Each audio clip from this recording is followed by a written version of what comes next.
CMMS Radio talks about all things CMMS, computerized maintenance management software, focused on maintenance management. It's the people, the process, and the culture that make your CMMS journey a success. Welcome back to CMMS Radio. If you're not watching, the guy on screen is Nick Haase.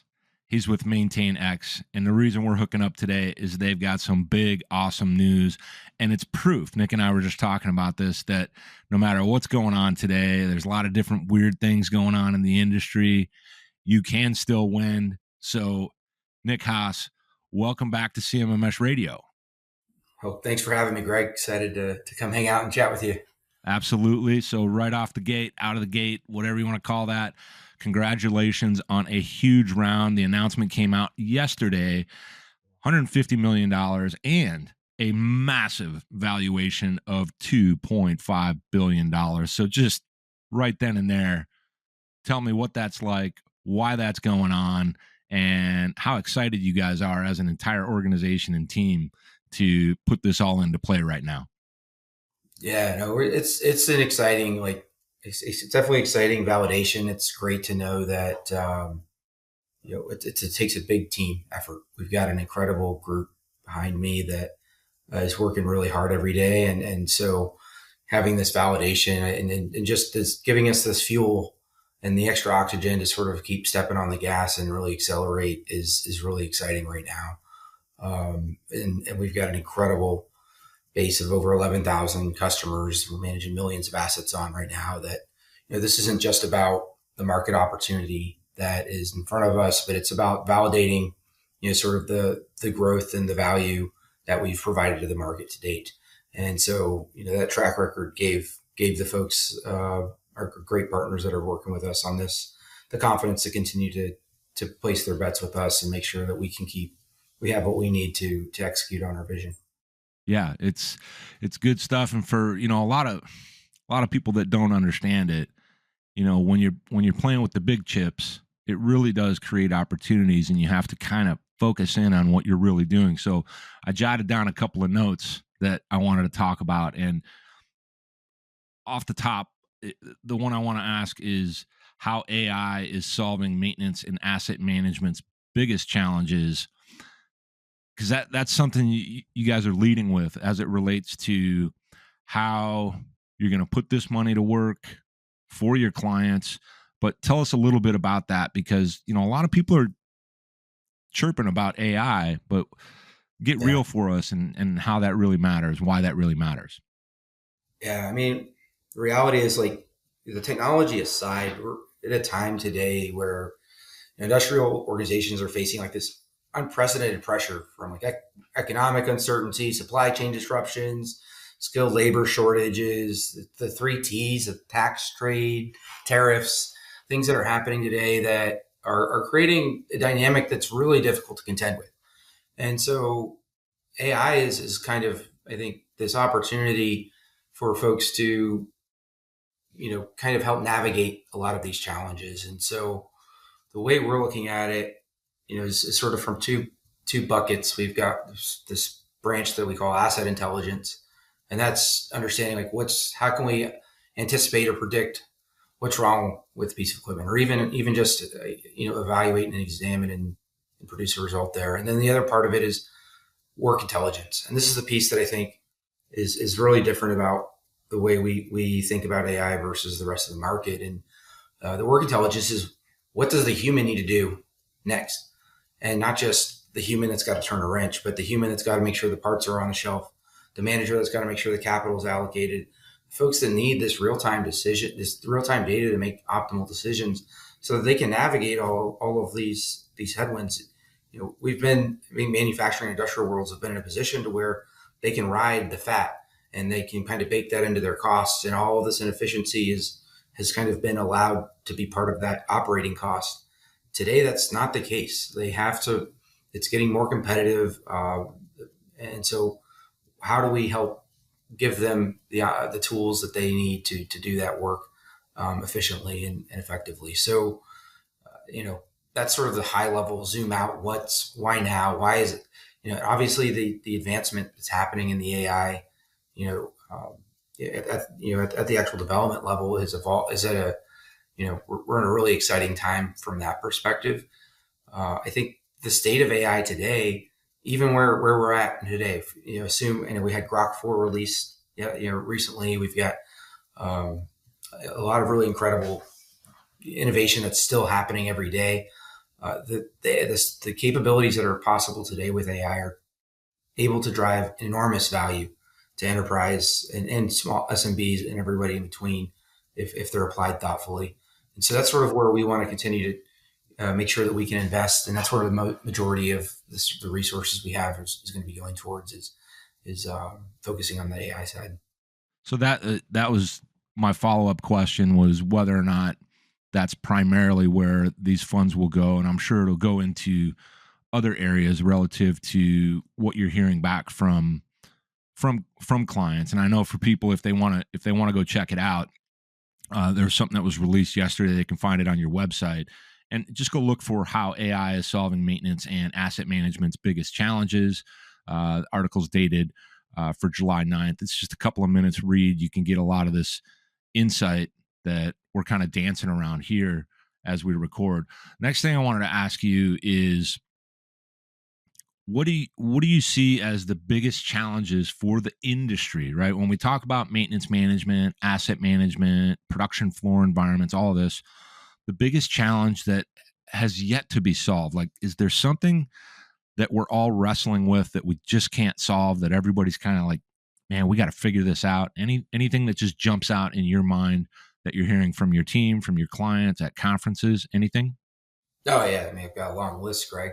We don't have all day, but no, there's a couple of priority kind of top of the mind lists, and this sort of aligns with what are some of the areas that we want to focus on, putting these resources towards as well. And I think second to AI, but it's all interrelated. Keep in mind is like machine health monitoring and really understanding how do we get data out of machines and doing something useful and interesting for these operations, and working with the ecosystem of great partners that are out there that have really great solutions that are just on the cusp of deriving and delivering real value, but they're kind of missing that last mile. And so that's an area that I think there's a tremendous amount of opportunity to help folks understand that industry 4.0 vision of that. I think a lot of investment has been made over the last 10 years, and they've never really unlocked the full value of it. When you marry that with MaintainX, you kind of get this rocket fuel momentum of finally unlocking the value of those investments that have been made, and then getting the value of sort of the overall benefits of reducing your downtime and reducing your mean time to repair and some of those reliability oriented metrics as well. And so I think there's this opportunity for us to kind of help continue to bring that educational moment, because the barrier that sort of blocks a lot of this is so many of these organizations are still operating in a really siloed manner. IT's against OT. I mean, it's a classic. This is like a meme of a cliche, but it's still the reality in most of the plants that I walk into today. And the engineers are disconnected from the production teams, or they have opposing metrics and KPIs to some extent, and so figuring out how we can help all of these folks play as a team instead of feel like they're at odds, and break those barriers down. I think that comes through showing them how to unlock the data silos that exist across their operations. And the good news is, like, a lot of these organizations have been making some of the right bets. Maybe they didn't make them in the right order, so they've lost a little confidence that they're going to work, or it's not going to deliver on the value that they thought it was. And so we can kind of help them springboard beyond where they are today if they've already got that maturity level in some state already action and realized. The other blocker right now, and this is the the stark reality across companies every day, is that it's still the fear of change. It's very psychological, and this idea that we've got this legacy system in place. It is we've got this facility and this operation and production line that looks like it's straight out of the Jetsons on the right side, and we're still just this asset management side, the workflows that support that, all of the actual folks on the ground are basically still in the Stone Age. And we know that if we do that, we're going to produce 100,000 widgets a year, and that's going to that's what we need to be able to produce. And this fear of changing is that if we change and we only produce 80,000 widgets a year because uncertainty and change is psychologically a big barrier. Then they have this fear that they're going to lose their jobs, they're going to lose their pension, things are going to go poorly, and they're like, I've got a couple more years to ride this out. I'll just see if we can grin and bear it a little bit longer. And so I don't think that's and there's this culture in manufacturing, which is, it's not a slam against it. It's just the reality that there's not a lot of the risk reward ratios are a little imbalanced. If you take a risk and it fails, there's a heavy stick, there's a heavy punishment. And conversely, if you take a risk and it succeeds, the reward is typically not, equally as exciting as and right sized as the pain is for failing. So anything that would get operational leaders to kind of rethink how they can encourage experimentation and a little bit more, I think is a good thing. I'm seeing companies that are doing that today, but it's still not the majority. Yeah, and this right here is where I talk a lot about with people, whether I'm recording or not, about how the messaging tends to be quite similar or the same. Nothing has really changed, and that is quite likely the biggest barrier is change management. We hear it all the time. Getting team buy-in, getting cohesion across an entire organization where everybody is aligned and bought in. But you point out a couple of really important things in that, what people are doing, they get comfortable with that. Any disruption to that, if it doesn't make sense and they don't know why they're doing it, or if it doesn't even matter to them, you're going to have some resistance there. Leadership has the challenge of running the business and don't necessarily spend enough time out on the shop floor. I chirp on that all the time just because a little bit of effort would go a long way, because when teams see their leaders amongst them, that makes an impact. What do you think about that one? I did a workshop just yesterday. I was on a plant floor with an exec came out from corporate when we did a couple hour workshop on just current state. We didn't talk about MaintainX. We just had all of their operational folks they had a shutdown period for that, planned shutdown period for the week. So we did this workshop, current state, and the entire time the exec is incredibly this guy's incredibly in tune. He's up to speed on, incredibly sharp guy. Is just looking over at me. I knew it was bad. I didn't know it was this bad. And I think there's this disconnect because if you don't go in and as an operational leader and exec, and you don't actually sit down and talk to the folks about the actual workflows, like don't just ask them what their challenges are, actually shadow them, walk through the step-by-step, what is you do all day. And they're spending they have engineers that they're, 6 of their 8 hours of their shift are spent doing admin work on a computer, and they're paid to turn a wrench. They're paid to go in and strategically think about very complex problems, and they're not even on the floor most of the day, And so I think there's a lot of truth to what you're saying. Is that we need to I can't explain, like the C-suite the most important use of their time should be to go and do this exercise at least once a year.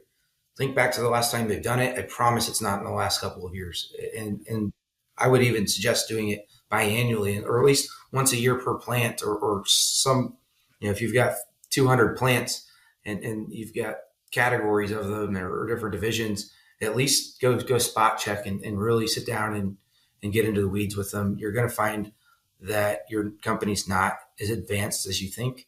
And the problems that you're dealing with upstream are directly coming. The root cause is right there at the point of execution.